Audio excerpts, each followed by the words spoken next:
In learning and transfer, Bradsford defines transfer as the ability to extend what has been learned in one context to a new context. As an educator, we must look at transfer starting with previous knowledge.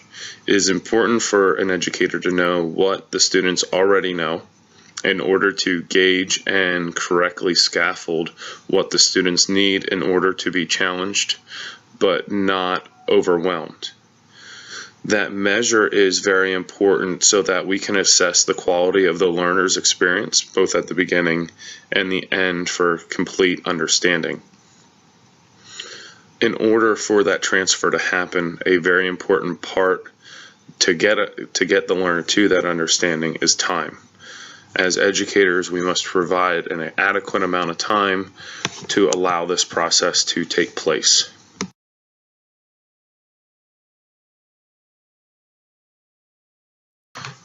A few key characteristics of learning and transfer as an educator's point of view is it is important to know the initial learning and what the learners know. And it is also important to know which specific exercises will support that transfer, because in different instances there are some that work better than others.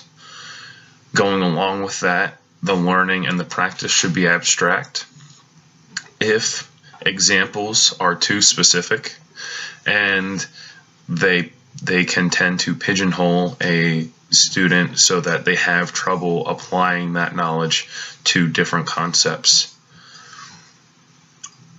It is better to work actively and dynamically with the practice so that the students are learning, especially giving them social opportunities to work with others and share their ideas and to have others help them work through ideas.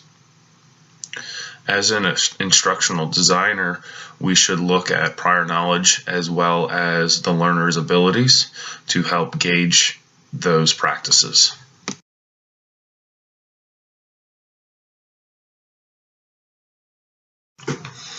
Coming from an elementary background, a big factor in transfer and learning in general is time on task.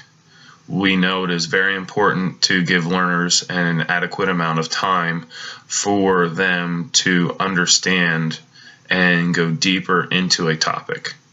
Time should be spent with meaningful, deliberate practice.